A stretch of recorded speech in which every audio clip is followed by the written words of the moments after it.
Bienvenue dal leen ak jàmm ci seen rubrique Ganu Koor. Alors on est au troisième numéro, donc comme on a l'habitude de le faire ci koor gi, on a vraiment jugé nécessaire d'inviter des gens de part et d'autre par rapport ak leurs activités. Donc fan yi gis nañu que ni ànd nañu ak Oustaz mu àndil ñu ay questionnements ak ay réponses yu am solo à l'endroit du mois béni Ramadan.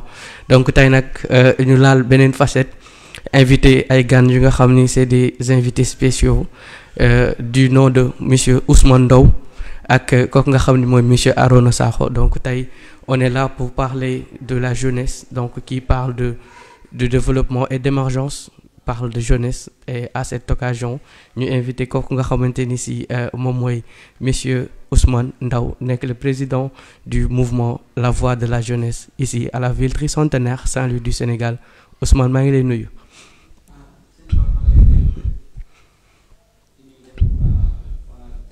Mmh.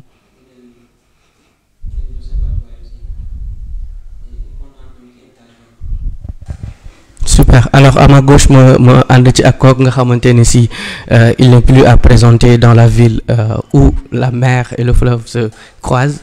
Il se nomme monsieur Arona Sakho. Il est le coordonnateur du mouvement La Voix de la Jeunesse. Monsieur Sakho, maa ngi lay nuyu. Yes, maa ngi lay nuyu bu baax a baax. ci Paco. di nuyu également ñëpp ñi nga xamante ni ñu ngi ñuy seetaan à travers Télé Ndar.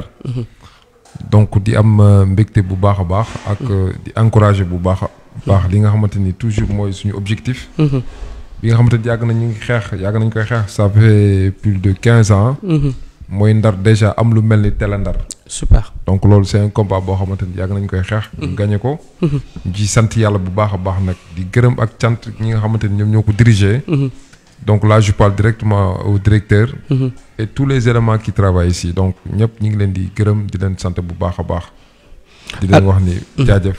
Alors yaa ngi en exclusivité ci télé bu mag boobu nga xam ni c'est la télé des Ndar Ndar, comme on a l'habitude de dire. Donc vous êtes au bon endroit, donc vous êtes également au bon rendez-vous.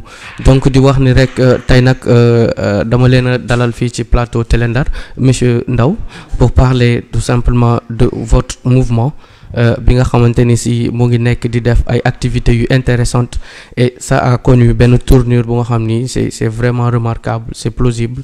Et à cette occasion ma ni woon vraiment naa la invité comme ça ñu nga nekk sama ganu koor, tey yaay sama ganu koor, pour qu'on puisse parler de loolu nga xamante ni si moom mooy mouvement La Voix de la Jeunesse. Ana tey pour quelqu'un qui connaît pas peut-être wala par exemple loolu nga xamante ni si mooy mouvement La Voix de la Jeunesse, en quelques lignes, en résumé, lan mooy mouvement de la jeunesse.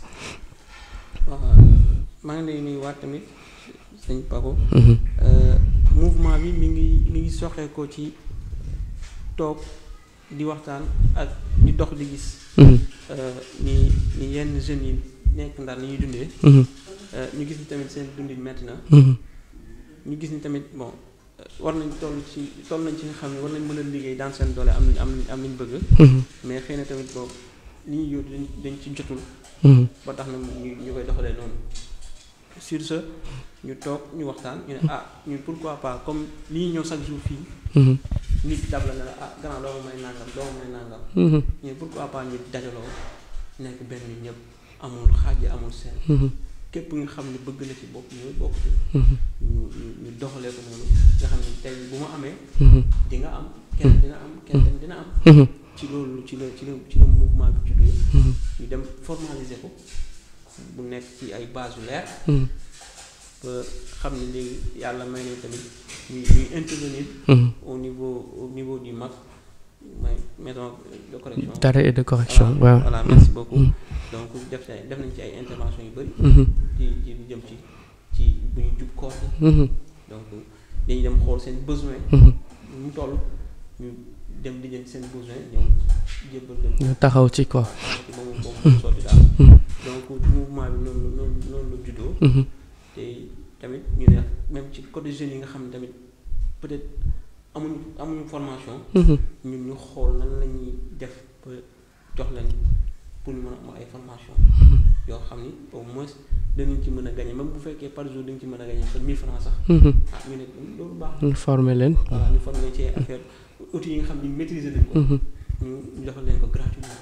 absolument mais ci biir outils yooyu est-ce que tu peux en venir yan outils ngeen di farataal di utiliser yoo xam ni xale yi tey bu ngeen leen ci tàggatee dinañ ci mën a gis seen bopp. bon man comme man sama boole man ci li ma nekk. man ci informatique laa nekk. super. voilà donc kon man ci informatique ci laa am xam-xam boo xam mën naa ci dimbali nit. absolument. ba nga xam ne nit kooku dina mën a. yëg boppam quoi. xam waaw yëg ci boppam. même bu nekkee tey jii. bu saisiree nit benn page. kooku fay ko téeméer sax. ñu xam ni kat. waaw daal na ci doon waaw. waaw donc man comme ci côté boobu laa yëngu. ndax man ci côté boobu laa mën a intervenir waaw et c'est important parce que c'est pas évident nit ki tey ñëw di la tàllal loxo on voit que maintenant ça devient récurrent parce que da ngay dox léegi la majeure partie du temps sur les allées de la ville de Saint-Louis di gis des jeunes yoo xam ni voilà peut-être dara dalu leen mais da ngay gis que ni dañuy ñëw tàllal loxo.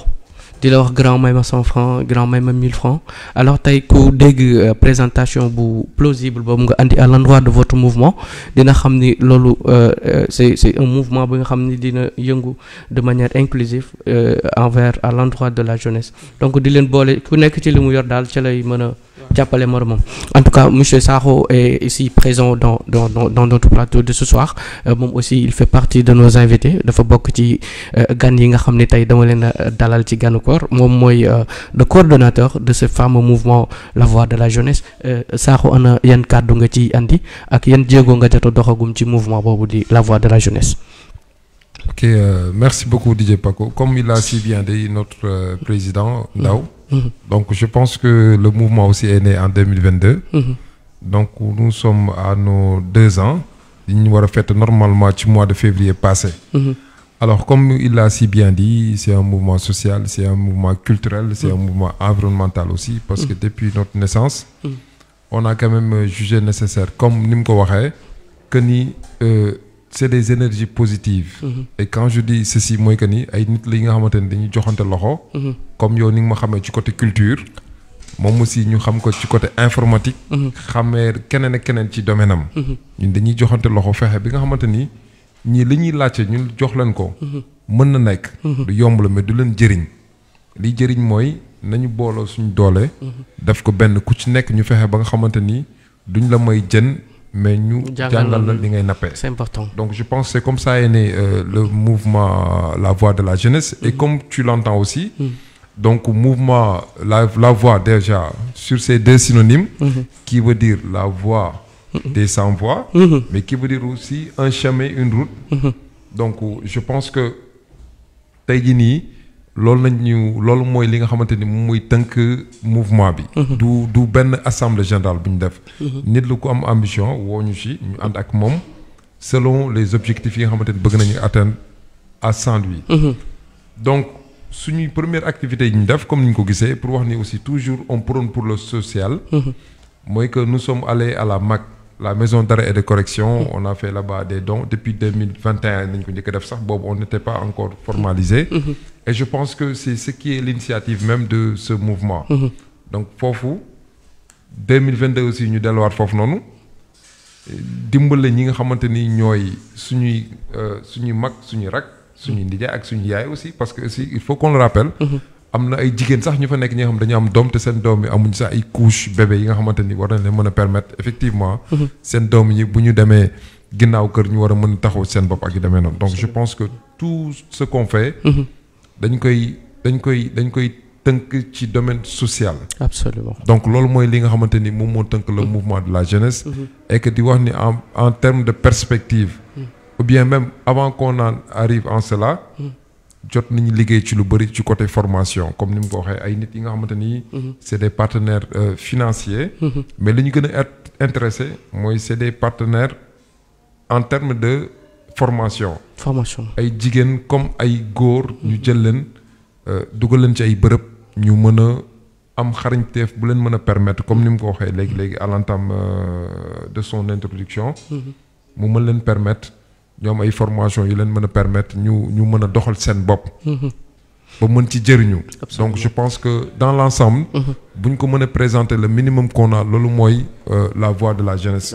yoon bi ak kaddu gi nga xamante ni ñi seen kaddu mën yegg ñun yeggale ko moo xam sur le plan politique sur le plan social et sur le plan culturel. Super. Voilà. Et yaakaar naa ni ça englobe pas mal d'activités yoo xam ni ça concerne à 100% la jeunesse parce que tey on a vu que on a une jeunesse bu nga xam ni on peut dire si on ose le dire dafay mel ni da ngay gis que ni jeunesse bi parfois dañuy manquer orientation wala dañuy manquer koo xam ni dina leen wan le droit chemin bu nga xam ni dinañ mën a dem nappi comme terme bi nga employé léegi mais également est-ce que mouvement bi monsieur le président monsieur Ndao est-ce que mouvement bi c'est à but non lucratif wala mouvement la bu nga xam ne day yëngu ci politique wala social kese si non si oui ana lan moo leen di génnee ci yooyu parce que j'ai entendu parler de votre coordonnateur parler de partenariat et tout donc fan ngeen ci tollu est-ce que da ngeen di politique en même temps ou bien comment vous faites pour s'en sortir.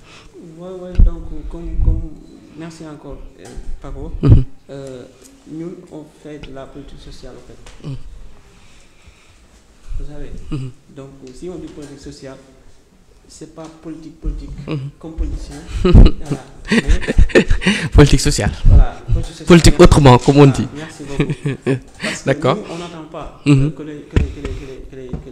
la jeunesse vient vers nous. C'est nous. D'ailleurs qui parlons. Vers la jeunesse. Voilà. Donc vous comprenez. Parce que ñun chaque jour bu ñu toogee ñu ngi xool nan la ñuy jëmalee peut-être fi nekk nii. Bon parce que bëgg nañ mu nekk au niveau national. Mais comme ñu ngi fii nii dañuy jéem a jàppale ñu nekk fii d'abord te ñun ñu ngi dem vers parce que tout récemment réussir nañ di nekk en collaboration ak waa kii. Réseau des jeunes filles entrepreneurs de Saint-Louis. Super. Voilà. Donc ñun dañu toog ñu gis leen. ñu ne ñii kat tey jii. bu ñu leen jàppalee dinañ xam la parce que la majeure partie am nañ boutique. Absolument. ñu ngi jaay. mais xëy na peut-être xamuñ nan la ñuy enregistrer seen bagage yi ñu am xamuñ peut-être nan la ñuy calculer seen bagage yi ñu am. Donc ñu dem vers pour defal leen des formations yoo xam ni. dana permettre ñu am des bases de données yoo xam ne ñoom danañ mën a gérer seen plateforme de vente. Absolument. Ci loolu nag lañ jublu fan yi. Absolument. Bon dem nañ ba commencer def formation ak ñoom. Pour au moins ñu mën a maîtriser quelques outils informatiques. Absolument. Ci seen boutique. Waaw pour mën a seen liggéey gën a jëm kanam aussi. Donc loolu ci volet entrepreneuriat bi la gën a touché pour le moment. Mais bon en termes de numérisation. genre da ngeen di si je comprends bien. da ngeen di fexe gunge ndaw ñi. ba ci peut-être activité entrepreneuriale yooyu ñuy nekk. ñu mën ko def ba méngoog jamono. Parce que on est dans l'ère numérique. Et c'est important donc vous en êtes où en termes de formation.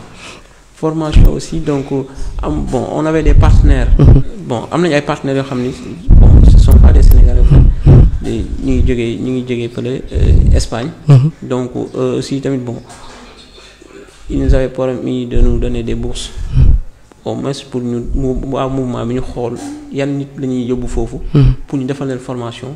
ñooñu boo xam bu ñu ñëwee ñoom tamit danañ mën a defal formation ñi fi nekk. Absolument. Waaw loolu ñu ngi ci dox. Absolument. Bon sotteegul nag mais ñu ngi ñaan yàlla xam naa peut-être d'ici peu dina sotti. Inch'Allah. Te xam naa ne bu sottee aussi tamit bon ku nekk dana si gis boppam. te nekk njëriñ ndax ñiy dem. danañ jëli te bu ñu jëlee danañ andi. Absolument. te bu ñu andee aussi danañ ko tasaare. Absolument et c'est important et mu nekk d'ailleurs benn initiative bu nga xam ni maa ngi koy magnifier bu baax a baax monsieur le coordonnateur et vous avez quelques mots à amener par rapport à cette question par rapport à la formation des jeunes à la digitalisation de leurs activités fan ngeen ci tollu.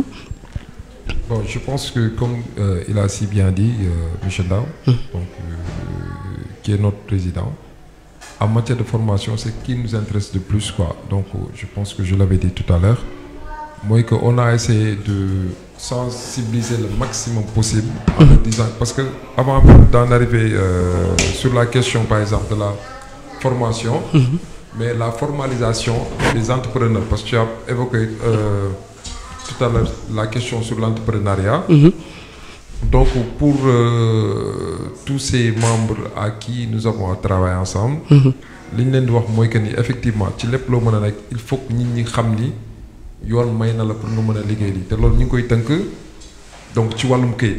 ñu jël ay nit yi nga xamante ni dañuy ànd ak ñoom. ak suñuy partenaire mooy ñi nga xamante ni ñoom ñoo nekk au niveau du tribunal. de grande instance. pour ñu mën a am ay këyit jëlee leen foofu yóbbu leen APIX aussi suñu partenaires yi nekk foofu. moo xam bon je pourrais dire même APIX pour ñu mën a am ay NINEA. donc loolu mooy di jiitu pour ñu mën a exercer comme il faut le travail. donc ci côté formation aussi je pense que c'est un partenariat naturel. mooy ñi nga xam dañuy liggéey ak ñoom ñu rendre ci compte wala ñu bañ ci rendre compte. ay nit la yi nga xam ne dañuy xam ne ci tel secteur nga nekk. par exemple tu es dans le secteur du journalisme. on te met en rapport avec tel ndar ñu la demal foofu noonu nga def stage. dina la permettre nga mën a yokk say performance pour fi nga war a jëm. absolument quel que soit diplôme bi nga mënti am. nga génn CESTI ou quoi que ce soit mais dinañ fexe wala boog ñu am comme RTS. yóbbu la foofu ni la demal nga def yi formation def stage. effectivement tu te formes pour nga mën a xam effectivement li nga yor. nga mën a am quelques bagages avant ngay dem. di génn dëkk bi donc mooy aspect formalisation bi quoi. mooy aspect formalisation super. donc loolu mooy li nga xamante ni mouvement bi ci loolu lay dox. super et comme je dis. di préciser aussi benn affaire bi nga xamante ni mooy que ni dañu nekk ci ndorteel. ñaari at bëri na bëriwul effectivement on a eu à faire beaucoup de choses. mais dañu jàpp ni defuñu dara mais mouvement bi dañ ko teg pour képp ki nga xamante ni ndar nga dëkk. wala ngay dolli ndar wala nga am cofeel ci ndar. parce que bëri na. ñu déggante ñi nga xamante ni ñi ngi fi comme ñi nga xamante ni nekk absolument am ay yéene ci Saint-Louis ñu wax leen ñu ngi nii ñu ngi leen di woo nag woo ñu leen ci suñuy intérêt bopp.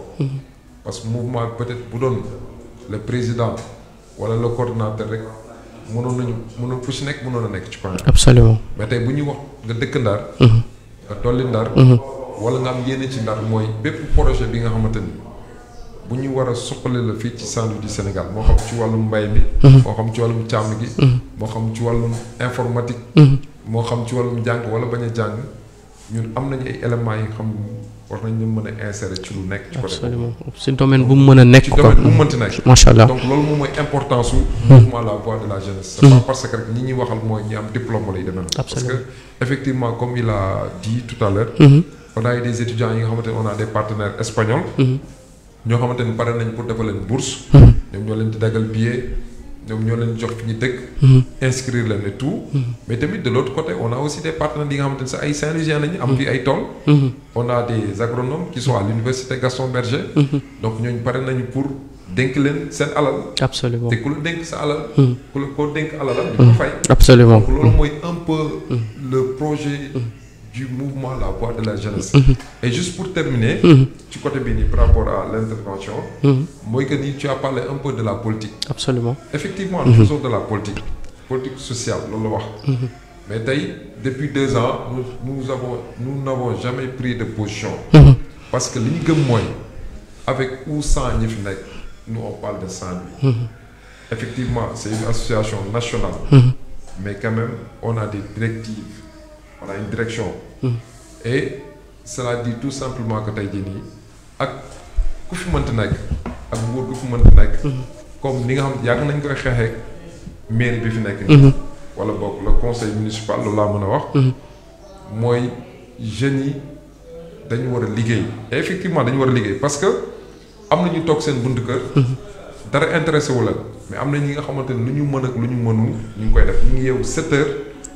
ba 16 heures ñu dugg seen kër yi dem wut lu ñu añee wala naan benn café Touba loolu du yoon.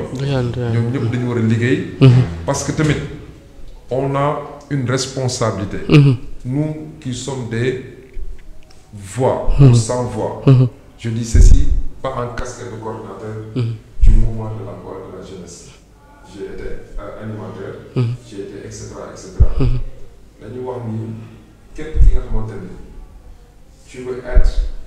ou bien tu veux devenir une élite, je veux dire ça. Local, tu as l'obligation nga bàyyi xel ci suñu culture ci suñu développement local. parce que nag Paco. ak lu ñu mën di wax doomu Ndar ñi ngi fii mooy ci côté pêche ci côté agriculture bu fekkee da nga dem ci diggante Mbaxana nga jàpp Mbaan. wala nga dem ci biir Jama ak yu demee noonu yëpp. ñu ngi seen i jafe-jafe. nga dem ci wàllum napp gi. waaw tey suñu mool yi ñoom ñooy nekk ay capitaine ñoom dañuy ñëw dëggal ay gaal fay leen. benn somme minime pour ñu mën a yóbbu ay clandestins yi nga xamante ne dëkkuñu sax Sénégal. feneen comme yeneen ak yeneen domaine boo ko jël rek mi ngi doon ay jafe-jafe yi nga xamante ne ñun il faut qu'on prenne nos responsabilités. yow je t'invite sur ça. j'invite effectivement à tous les responsables de cette boîte à prendre des responsabilités par rapport à ce qui se passe à Saint-Louis. Parce que tout ce qui nous intéresse. Je suis vraiment désolé. Parce que bu ñu waxee ci la voie de la jeunesse daf ñu yóbbu ci yoon. ak ci kàllaama. absolument kàllaama mooy fi nga xamante ni mënul fa yegg. ñu jëmale ko fa fi nga xamante ni yoon bi mu war a jaar. ñu jaar la ci yoon. absolument absolument de manière avancée et c'est très important mu nekk lu nga xam ni c'est bien à entendre et ça montre également que maintenant on a cette jeunesse éveillée qui vraiment tente, qui va vers la voie de l'émergence de leur localité. Donc, et on a vu par rapport à leur présentation de leur mouvement parler de tout et de rien également pour ce qui concerne les jeunes. Mais on a également entendu monsieur Ndao parler un tout petit peu de cette carence, de cette manque d'employabilité des jeunes, et j'ai tout à l'heure entendu votre coordonnateur amener quelques éclaircissements par rapport à votre vision et votre objectif pour contribuer, pour amener votre pierre à l'édifice face à cette fléau. Donc par rapport à l'employabilité des jeunes, lan lañ mën a xaar ci loolu nga xamante ni si moom mooy le mouvement La Voix de la Jeunesse. waaw comme je vous ai dit tantôt, ñun duñu xaar kenn ñëw ci ñun. ñun ñooy jëm vers nit ñi. parce que même ki nga xam ne mi ngi liggéey sax bu ñu soxlaa ak ci domaine bu mu mënta leen, parce que ñun am nañ peut-être compétence bi nit ñi war a soxla. parce que ak domaine bu mu mën ko doon. ñun danañ fexe ba dimbali la ci loolu. parce que comme waxoon naa la ko sànq. maa la koy waxaat ñi ngi jéem a taxawu xale yi jigéen ñi nekk fii di liggéey. daan seen doole. pour ñu mën a comme dem vers l'ère numérique. te yamuñ ci ñoom ndax ñu ngi fan yee dem nañu gisanteeg waa police. waa gendarmerie ainsi de suite. pour au moins ñoom tamit ñu wan leen jumtukaay yi yu bees yi. maanaam yi nga xam ni lépp day dem ci côté ordinateur. bon loolu laa maîtrise, loolu laa mën a wax. absolument voilà ñi nga xam ne danañ mën a xam nan la ñuy def ba tàppe seen i PV ba mu def ko en bonne forme. pour ñu mën ko déposer. absolument waaw parce que ñu ngi préparer loolu aussi. pour defal leen des formations yoo xam ni peut-être ça va durer 2 à 3 jours. au moins ñu wan leen l'essentiel. wan leen nan la ñuy defee mise en forme ak wala nan la ñuy defee affaire yooyu yëpp ñu ngi suñu programme. absolument donc kon loolu moo ñun yamuñ ci nga xam ne dañuy liggéey mais ak ñi liggéey yëpp. ñëpp lañ boole. absolument mais ñi liggéey ak ñi liggéeyu. ñi am diplôme ak ñi amul diplôme. d'accord c'est important. ñu ngi ci ñëpp daal parce que. pour man comme ni la ki waxee rek may la jën. wan lañ ñuy jàppee jën moo dëgg la jàngal na napp quoi. voilà comme ni ma la ko waxee ci commencement ba aussi. absolument c'est important nee naa la même suñu ma la wanee benn affaire mu leer ma ne affaire boobu yow di nga ci mën a am téeméer. téeméer boobu xëy na dina la mën a sauver. dina sauver sa waa kër kenn. absolument parce que dañuy gis des fois koo xam ne dafay bëgg a dem ville. wala bëgg a dem fenn passe sax du ko am. absolument tey jii boo ko wanee benn jumtukaay boo xam ne moom mën na ko utiliser. ba gis ci boppam bu ci amee téeméer boobu pour man de loolu lu baax la. te lu baax loolu aussi tamit ci lañuy sax. ndax chaque jour que jëfee dañuy réfléchir ci nan la ñuy def ba lii avancé nan la ñuy def ba lii def lii lan lañ def lii ñun ñi ngi liggéey teewul aussi tamit ñi ngi dem ci ay tool ñi ngi dem feneen ak feneen di loo xam ne sax nekkul suñu domaine mais ñi ngi koy jéem pour xool loolu tey ji bu réussiree ñu xool yan jeune lañ ci war a mën a dugal pour ñoom tamit ñu gis seen bopp parce que ñun bëggul ñu yàmale dara suñ pour ñun kese. absolument dañ bëgg lépp tas lépp yaatu. ba ku nekk xàcc ba bu ëllëgee tey jii doo dajeek Ousmane ne ko grand doo ma may foofu si téeméer. d'accord bu ëllëgee lu ñu bëgg mooy nga dajeek Ousmane ne Ousmane de moo tax ma am téeméer fii. loolu daal ngeen fi bëgg a jëlee en quelque sorte. voilà du l'appellation de la politique sociale. La politique autrement. voilà c'est bon c'est bien. loolu daal lañ bëgg te ñu ngi ñaan yàlla jàppale ñu ci. te tamit ñaan tamit jeunes yi aussi jàppale ñu ci. absolument parce que ñun bu ñu bëggee te ñoom bëgguñ du dem. absolument ça les concerne directement. voilà bu ñu bëggee ñun bu ñu bëggee te ñoom bëgguñ du dem. absolument donc nag ñoom aussi il faut ñu ñëw vers ñun. comme nit ñu ñëwee vers ñoom. pour ñu mën a. absolument jàppalante ndax bëggatuñ benn jeune di jóge fii sax wax ma sax jóge fii sax dem bitim réew mais bëgguñ sax kenn ku jóge fii dem Dakar. ndax comme li ma doon wax sànq rek man ressources yi ma gis Saint-Louis. gisuma ko feneen ci réew. absolument Sénégal fii am na ay ressources yoo xam ni tey jii ñi fi nekk mën nañ ci jëfandikoo ba am lu ñu bëgg te duñ bouger mètre. absolument duñ jóge sax fii naan ñu ngi dem Thiès. wala ba egg Dakar wala ba egg Amérique wala di egg feneen. absolument et c'est important et monsieur le coordonnateur Sakho di sa président wax à l'endroit de la jeunesse lu am solo la également lu neex dégg la en tout cas pour la jeunesse et étant te connaissant en tant qu'acteur culturel on t'a vu participer si ay activités yu nga xam ni c'est 100% culturel et maintenant on remarque que la jeunesse de la ville tricentenaire ñu ci bëri ñu ngi jël seen bagage seen valise destination ci yeneen villes yi et où est le problème et je comprends également que yéen da ngeen bëgg andi loo xam ni dina permettre ces jeunes là ñu mën a toog ci dëkk bi am ci lu nu jàpp ci dëkk bi et c'est important et ana lan ngay wax ci loolu laataa ñuy ñëw ci en image ci seen activités yooyu nga xam ni gis nañu ni yéen a ngi koy doxal ci biir weeru koor bi et qui parle du mois de Ramadan parle de partage qui parle du mois de Ramadan parle de bienfaisance et gis nañu que ni yéen a ngi dem ci maison d'arrêt et de correction yi di fa yóbbu ay ndogu yéen a ngi dem avec les nécessiteux di leen jox loolu nga xam ne mooy ndogu donc ça vous fera deux questions yoo xam ne bëggoon naa de manière ramassée nga ñëw ci ak ñun monsieur le coordonnateur Sakho. Ça c'est des initiatives que nous avons fait. Donc, et que nous avons commencé depuis presque 2 ans. Alors comme tu as dit, effectivement que tout le monde sait qu'aujourd'hui les jeunes ne peuvent plus rester ici. Parce que là on parle de pression sociale, on parle de dignité aussi, surtout la dignité. Parce que ku ci nekk tey bu doon sa sago la te nga en tant que jeune di régler say soxla surtout boo ci tollee. Donc li mu mën a wax rek mooy effectivement gars yi ñu ngi dem parce que gisuñu woon lu war a tax ñu toog. ñi ngi dem mais gisuñu woon aussi ki nga xamante ni war na leen mën a wan yoon. ak jox leen kàllaama yi mën a tax ñu toog. Je pense que c'est ça un peu l'initiative de cette association du mouvement que nous sommes aujourd'hui. Mais fexe ba sensibiliser les jeunes au maximum possible pour leen effectivement il y a beaucoup de richesses à Saint-Louis. Et que il faut pas qu'ils se découragent. Donc moo xam nga jàng école. ba ay diplôme. fekk y a des masters te gis nañ ko ci wàllum immigration clandestine. peut-être on va en parler après. gis nañ ko ci yeneen migration aussi intérieure. parce que y a deux formes de migration. Il y a immigration extérieure. Il y a immigration intérieure. Celle de intérieure mooy ay nit ñi nga xamante ni Saint-Louis la ñu dëkk jàngale fii dem université am ay lijaas et tout. génn nu mu gën a gaawee ndax dara. te fi ñu nekk seen terrain nekk ñu am kër. c'est-à-dire bu la affecté à Thiès foofu ngay des wala nga nekkoon foofu di góorgóorlu. ba am li nga xamante ni foofu nga mën di des. absolument donc xamaat beneen migration extérieure. nga xamante ni jeunes Saint-Louisiens yi. tey je connais un artiste que je respecte beaucoup. bu ma la jox turam. xaw ma ndax bëgg nag sama kër mi benn bi. c'est l'un des plus talentueux aujourd'hui à Saint-Louis. nga xamante ni ñëpp xam nañu c'est un très. Ben. c'est un très grand rappeur. Mr Ben je le salue de passage. mais qu'est-ce qui nous est arrivé.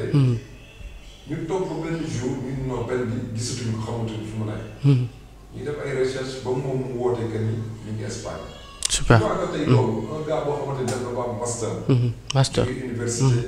dem UCAD dem Dakar di xaaral ak yu demee donc loolu mooy li nga xamante ni mooy émigration extérieure bi nga xamante ni tamit la voie de la jeunesse. absolument. parce que ñun ba ñu nit ñi dem. mais dañ ko képp kuy dem da jaar fii. ñëpp war a jaar. absolument. mooy que tey la voie la plus légitime. mooy nga dem déposer ce visa. et que aujourd'hui avec l'état que nous avons aujourd'hui. le gouvernement qui sera composé peut-être dans les jours à venir. Nous espérons que ni dinañu yombal ndaw yi aussi en termes de am-am. et en termes de xam-xam. ñu war a mën a migrer fu nekk ci àdduna bi. di jóge fii di dem Burkina Faso. di jóge fii di dem Maroc. mais tamit di jóge fii di dem France. wala Allemagne pour mën a sàkk xam-xam. absolument ba ëllëg ci biir ñu mën a dellu si waat. jëriñoo te du ñu am benn difficulté. loolu mooy la voie de la jeunesse. après yi ngay gis ni yëpp. muy ci côté. waaw seen social yi waaw. donc image bi ñuy gis nii fële fan la woon. fii mi ngi nekk mag ba. raison d'arrêt de correction. ñu ngi doon yóbbu ay ndogu. super donc chaque année da ngay def. année bi rek def nañ ko muy nuyu bu baax a baax. directeur Seck. di nuyu également son adjoint Youm. di nuyu ki yor service social bi madame Samb. donc ñoom aussi ñu yombalal ni ba nga xamante ni. détenu yi fa nekk ak prévenu yi fa nekk. mën di leen jàppale ci li ñu am. absolument yóbbu nañ fa. bëri mais liñ fa yóbbu du ñun ñoo jël suñu alal kese def ko ci. te dafa yàgg très bonne volonté yi nga xamante ni. jël nañu ñu jënd benn 1 kilo sucre. ñu jënd café ñu jënd lu nekk vraiment ñu yóbbu leen ko. te vraiment les détenus étaient vraiment très contents. parce que ñoom seen contentement mooy. ñu liggéey rek ni ñu nekk ci biti ñu ngi leen di bàyyi. absolument absolument donc aussi mooy ñu xam ne dañ koy def chaque année. et que vraiment bëgg nañu di ci bàyyi xel bu baax a baax parce que y a de longues détentions. ñu xamante ni def nañ fi 6 mois plus ñi def nañ fi 1 an def nañ fi 5 ans ñu waxtaan ak ñoom. absolument détenu bu génn. kaso bi nii bu Saint-Louis. am na ñi nga xamante ni dëkk ñu Saint-Louis ah. absolument ñu jógee ci zone bi wala ñu dëkk Dakar.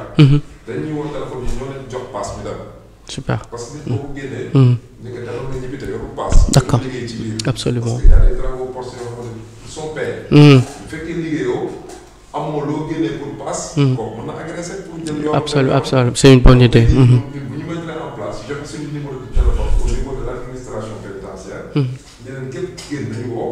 ak fu mu jëm ci Sénégal mën na def vous yéen a koy jël en charge. ñu jël ko en charge. bu guddee génn fa 18 heures. ñu dal ko suñu biir kër. mu faral fa ba fajar bu ko paas mu dem Tamba. macha allah donc loolu ça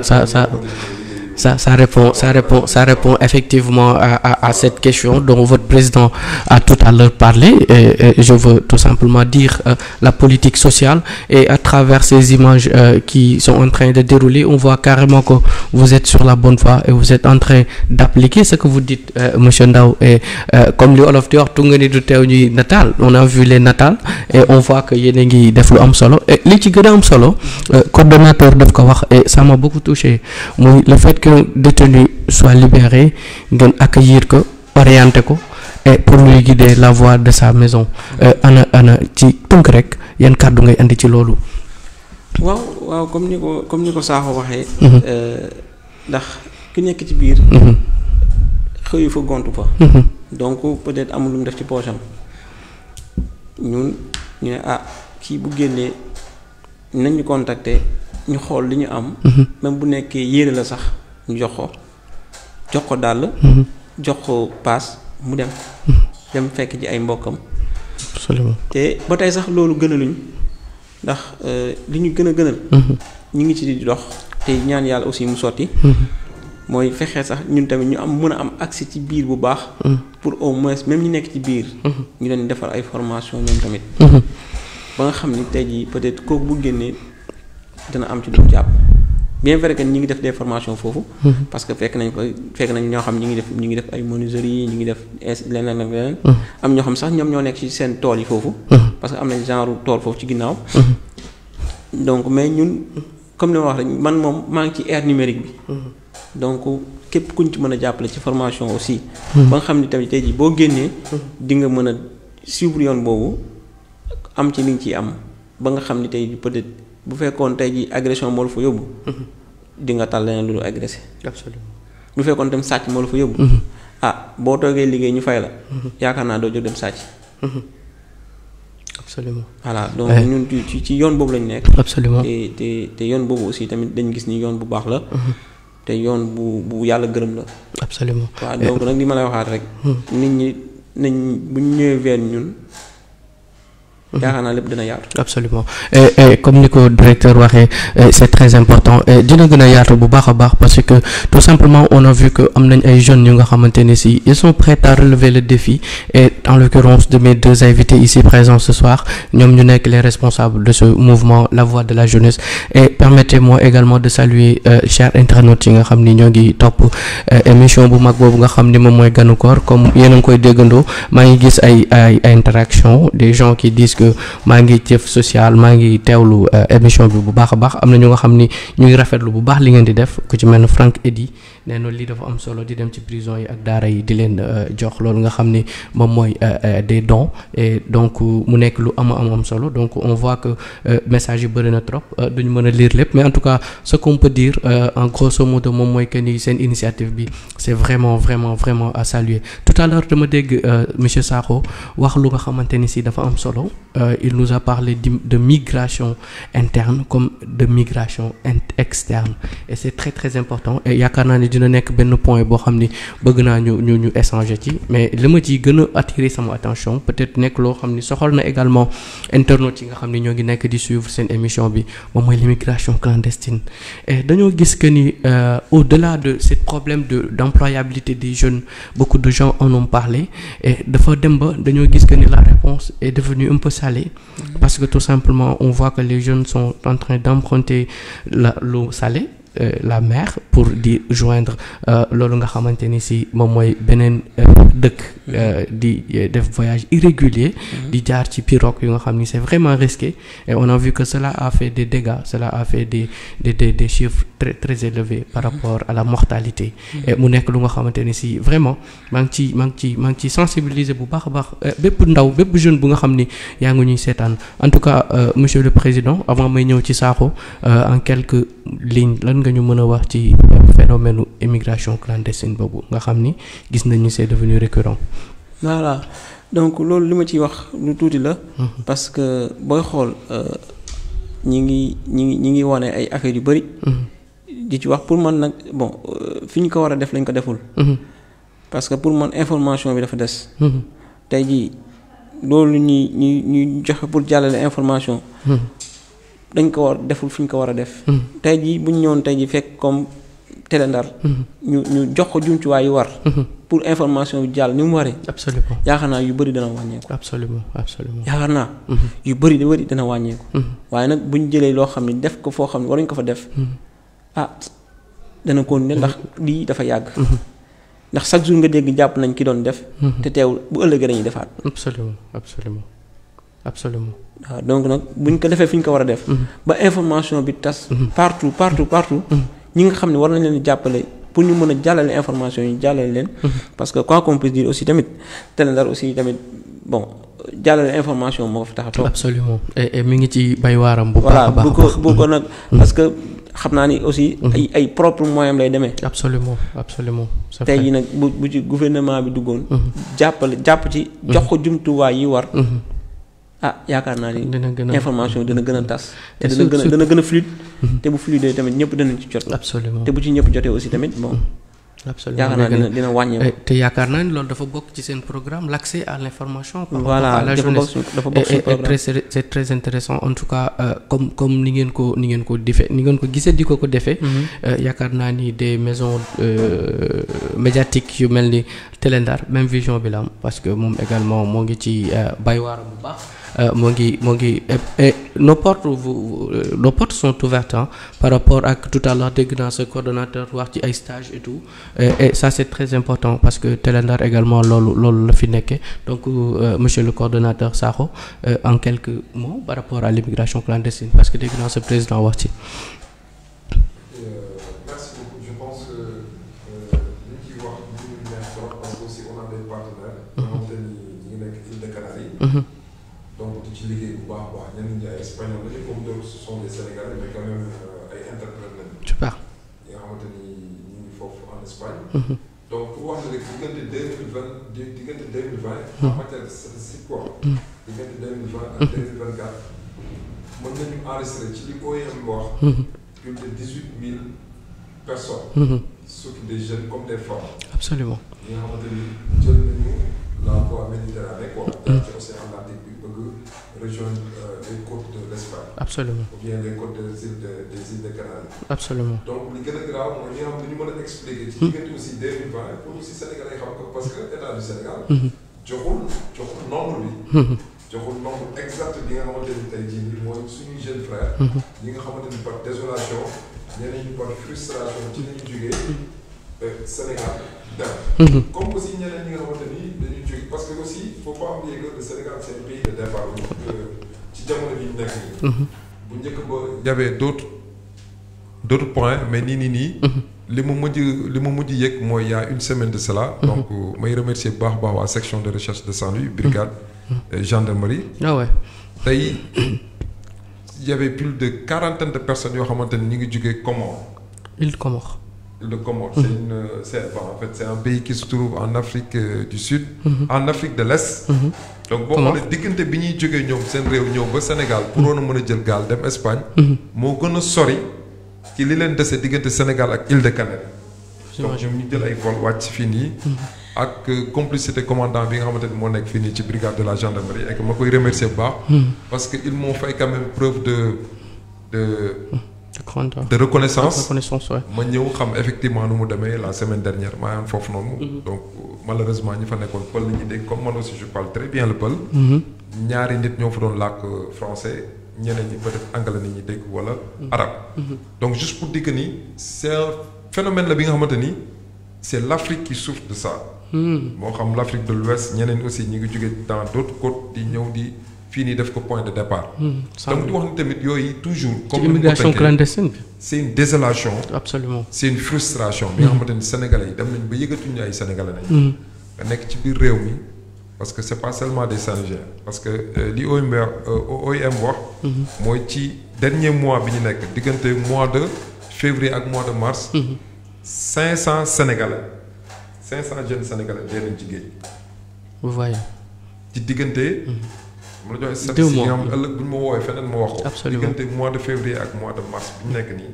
jeexagul y a eu plus de 500 sénégalais yi nga xamante ne dee nañ ci biir. parce que aussi il faut pas oublier. on a une marine nationale aujourd'hui qui est très brave. macha allah def un excellent travail. mais gars yi fii bu coolee ba cool dañuy dem gànnaar nañuy dem. Mauritanie il passe par la Mauritanie. donc yooyu yëpp c'est des choses que aussi ñu bëgg xam ci état bi fi nekk bees parce que nous ne sommes pas des opposants nous ne sommes pas aussi avec nous ne sommes pas contre mais nous ne sommes pas avec que les gens donnent les quand même les données quoi ah ouais ñu xam ni statistiquement lii moo xew pour jeunes yi mën ko xam ñu war a mën a liggéey tamit bu baax a baax a baax absolument ci li tax képp ku jël voie Méditerranée ñaari choix yi la am yegg pour teral boppam teral ay waajuram. wala xaru pour dee parce que ñoom ñëpp xam nañ ñaar yooyu ñu ngi leen. ñaari choix yooyu la ñu pour góorgóorlu ci moo xam. sur la politique locale comme sur la politique internationale. nañ ci bàyyi xel bu baax a baax. et c'est important récemment j'ai reçu des vidéos yoo nga xamante ni si un Saint-Louisien un jeune Saint-Louisien me l'a envoyé parce que tout simplement dañoo jëloon voie au géej gi mais comme li nga wax arrivé à Mauritanie ñu jàpp leen fa comme étant des détenus mais le gars moom rescapé la dafa mujj rëcc fexe na en tout cas def ay pexeem ba ñëw Saint-Louis il a vraiment pris le temps de m'appeler pour m'expliquer que en tout cas Saint-Louisien yi mu xam moom yi nga xam ni jàpp nañ leen en otage foofu ca Mauritanie ñu ngi dund loolu nga xam ne mooy galère loolu nga xam ne mooy calvaire et d'ailleurs xam naa fan yi sax moom dinaa ko andi ci plateau Télé Ndar bu ko defee ñu mën a gën a jàllale information boobu nga xamante ni si c'est devenu vraiment fréquenté par la jeunesse aveuglée de ces manques d'information et on voit également que le mouvement la voix de la jeunesse yéen a ngi def un travail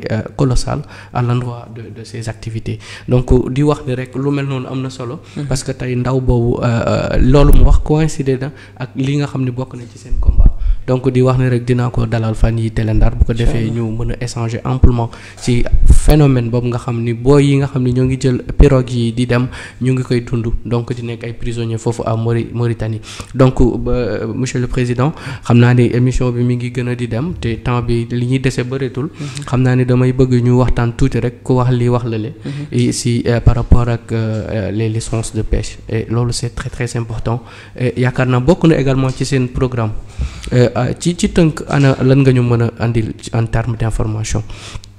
waaw comme ni ma la ko wax rek ñun moom. chaque fois dañuy dem vers nit ñi.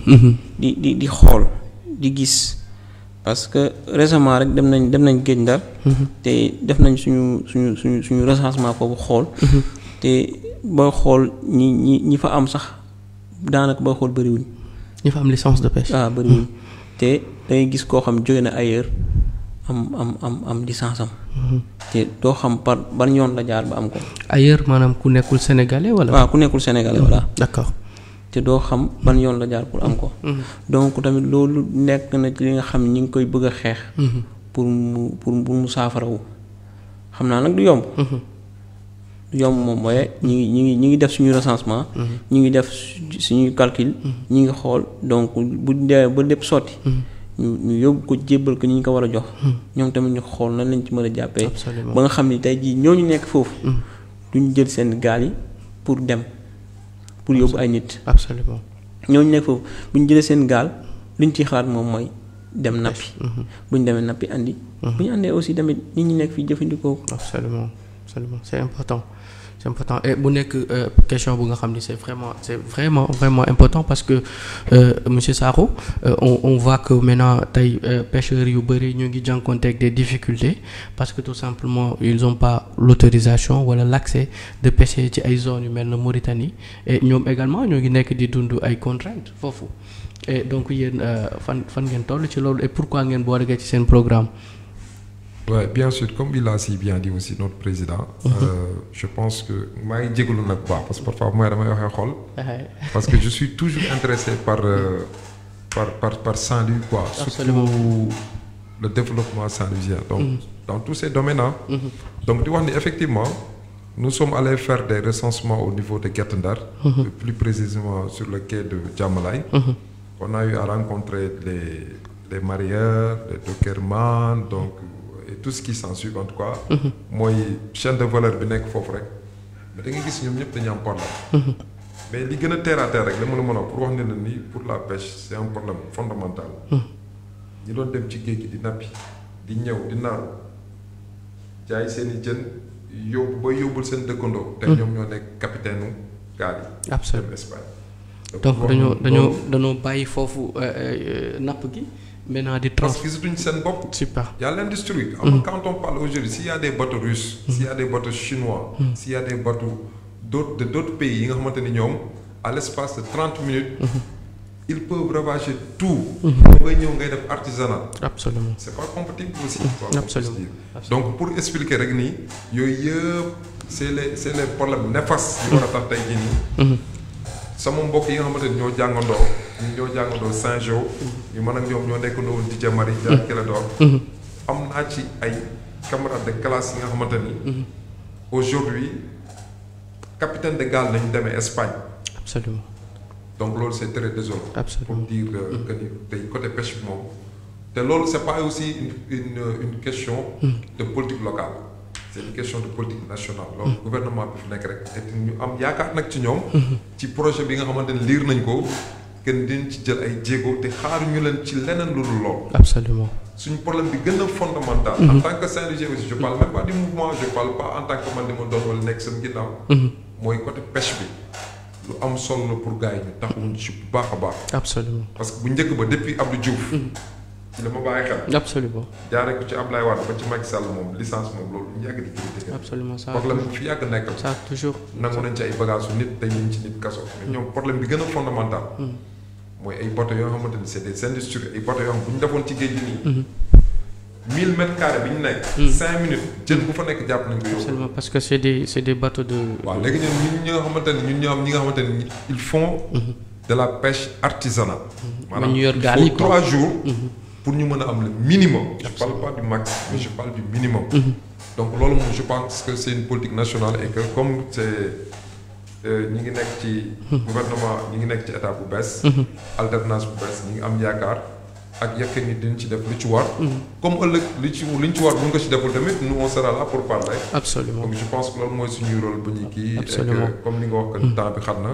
absolument maa ngi remercier bu baax a baax. c'est avec une très grande fierté. su may wax déjà ci Télé Ndar. parce que sama compagnon de guerre. buy gas El Salvador xam naa ne mi ngi may seetaan. je pense qu'il est passé par là. tey bokk naa ci ñi ko jiitu ci média. ba ma ñëw gis que muy def yu am solo te amul dara jusqu'à présent amul dara lu muy sànq dañuy déggante. il fait rien sans pour autant m'avertir. absolument c'est important. yow aussi nga nekk jeune bi nga xamante ni un jeune frère. loolu laa mën a wax. absolument. depuis bu yàgg. xam nañ ñu vraiment que ñu waroon mën a téye lu ñu yoroon ngeen te yéen li ngeen ci mën a def ñun mënuñu ko. comme tant d'autres l'ont fait ñi nga xamante ne aujourd'hui ñu ngi au niveau national. absolument prôné le Saint-Louisien à la Saint-Louisienne fille comme garçon. absolument homme comme femme. bien femme comme homme parce que jigéen ñi dañuy jiital di ci def suñu am solo. di wax ne aussi ci politique bi ñu nekk. Ndar Média Télé Ndar da ko tënk parce que. jigéen moo toog ci technique bi. madame Faye maa ngi koy nuyu bu baax def ay cadrage yu extraordinaire donc man directeur da koy teg ne la man directrice tey déjà nañu waaw directrice fi ne tey dafa doon ci politique internationale yi nga xamante ne tey jii nii dafa bokk ci projet yi nga xamante ni boo demoon nga déposé ko France wala nga déposé ko feneen Allemagne wala nga déposé ko Angleterre absolument dañ lay jox cër keneen ku fa ñëw li ngay doon ci xeer yow dañ lay jël c'est validé donc pour wax ni am na ñu fi nekk fii Saint-Louis ñu osé def ko. absolument comme le directeur il a su le faire. jël famille am impliqué leen. absolument góor comme jigéen. c'est important ñu mën a def moom li muy def. donc je pense que tey développement ci loolu lay commencer. absolument maa ngi la koy wax léegi. voilà c'est ça la koy wax ni la insertion boobu ak injonction participative boobu. Télé Ndar moo ngi ci def liggéey bu baax.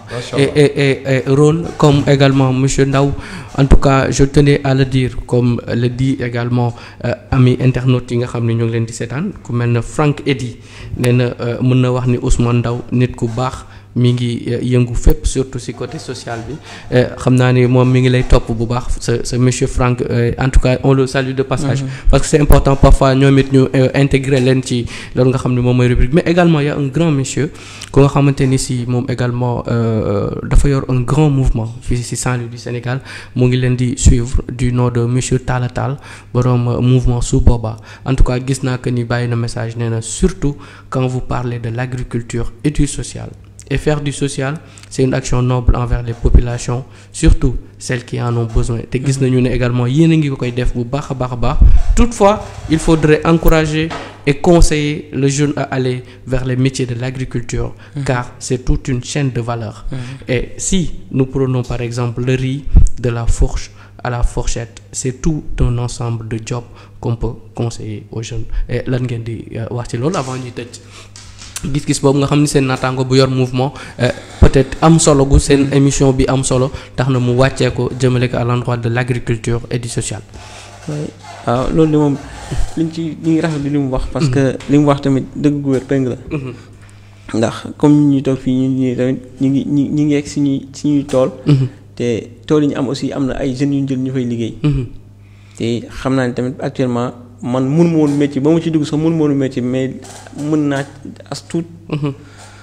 ci as tuut te wax dëgg yàlla ñi comme ni ma wax rek ñi ngi tàllal loxo ñëpp képp ku ñëw pour ñu liggéey ñun on travaille ensemble ci domaine yëpp nag absolument que ça soit l'agriculture que ça soit leneen parce que fii li fi am comme wax naa la ko sànq ci commencement nee naa la ressources yi am ndar rek la am te dafa mel ni doomu ndar yi xamuñ ko absolument peut-être benn xëy na boog ñoom tamit ñàkk information moo tax xamuñ ko absolument mais bu ma doon wax ni bu ma doon wax ooru Sénégal dama naan Ndar mooy ooru Sénégal wallahi ndeysaan c'est vrai tey man yàlla xam ne dëkkuma fi sax dama fi ñëw di liggéey si mais gis naa ni fii man maa gën a bëgg sax ñu fi dëkk ndax peut-être xëy na xamuñ li fi nekk te aussi tamit ngeen baal ma sànni ci tuuti ci côté aussi tamit entreprise yi nekk fii nii pour ñu gën a doxal économie bi fii nañ jàppale doomu Ndar yi yor commerçant yi nekk fii di def ay affaires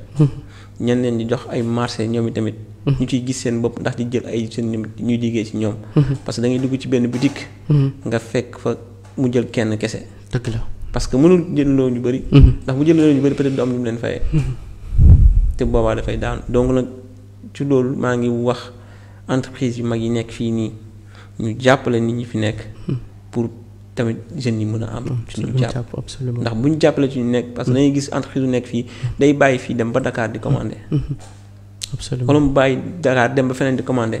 te war na ko mën a commander fii ci ki nekk Ndar. ci ki nekk Ndar bu ci gisee boppam. dana ma jël. dana jël keneen ak keneen ak keneen. mu gën a yaatu. man daal loolu laay ñaan entreprise yi fi nekk. te maa ngi ciy dox.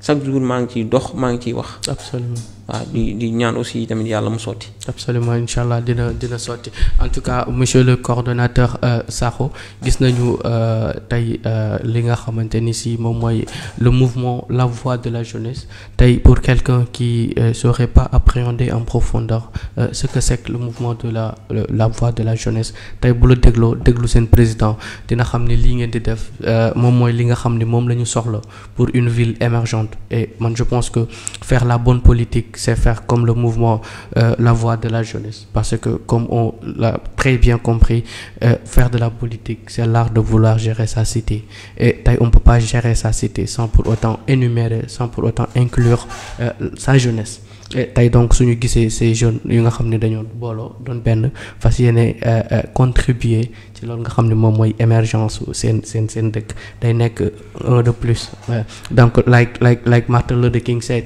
ask not what your country can do for you but what you can do for your country et loolu c'est très très très important et on a vu que vous également vous partagez cette même assertion avec kooku nga xam mooy Martin Luther King alors monsieur Arona Sakho lan mooy sa kàddu gu mujj.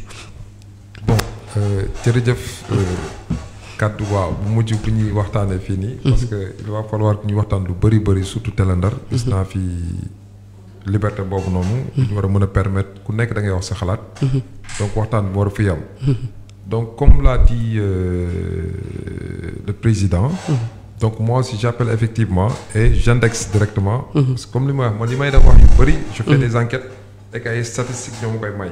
waaw ci mel ni ay GDS. ay SL dafa am ay nit yu fa doon liggéeyee. di xëy 6 heures du matin ñu xëy di leen dàq di leen licencier. ci lu jaarul yoon. donc nañ gouvernement bi fi ñëw en tout cas bu fa nekkaat bees na bàyyi xel bu baax a baax ci loolu. absolument et que di wax ni syndicalistes yi moo xam syndicat yi mës a nekk ci Saint-Louis. ou bien dans la vallée du fleuve. ak entreprise bu ñu mënti nekk wala société. nañu bàyyi xel bu baax a baax que ni. li xew ci histoire du Sénégal. diggante une semaine ak léegi lu ñu gis. jàngal na ku nekk mu war a xeex ngir mbokkam. baa nga xeex ngir sa bopp nga xeex ngir sa mbokk. absolument parce que ëllëg. le mérite ça te revient. donc du ma yegg nag ci ay wax mais que ni képp ki nga xamante ni yaa ngi nekk ci société. wala ci entreprise bu tubaab nekk. na nga bàyyi xel bu baax a baax ñu ngi fay nekkal. absolument soit que say ndey nañu say baay nañu. waaye say sœur ak say frère nañu. na nga leen bàyyi xel bu baax a baax. parce que yu bëri yi am ci entreprise ak société suñu mbokk sénégalais ñooy xeex ña fay liggéey. et malheureusement je vous dis c'est de grandes sociétés où le salaire minimal par jour par exemple bu ñu ko mënee xayma day nekk 1750 francs par jour. 1750 francs par jour. ce qui fait combien le mois? Ça fait presque les 1500, je pense que c'est 45 250 moins de 50 000 par 30, c'est moins de 50 000 ah. ou bien 60 000.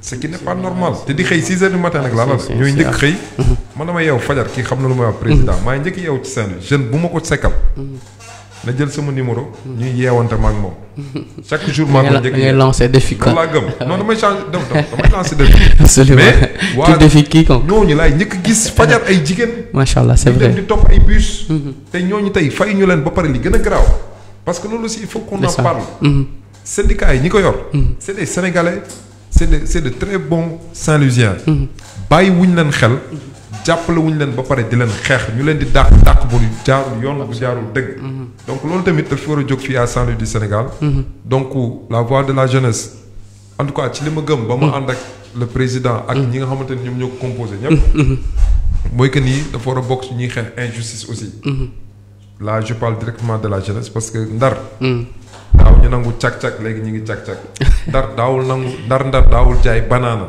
fruit mi ngi koy def léegi ndar daawul nekk Dockerman dem di nekk jàmmalaay di yanu musul am te léegi ñu koy def ndar yi laay gis léegi li gën a garaaw mooy ñuy comment dirais-je ambulant ndugg man fii laa ko njëkk gisee ci Sénégal damay def fépp fii laa ko njëkk gisee donc nag ndar yi ñoom ñoo doon jaay tubaab. ñoo doon jaay civilisé.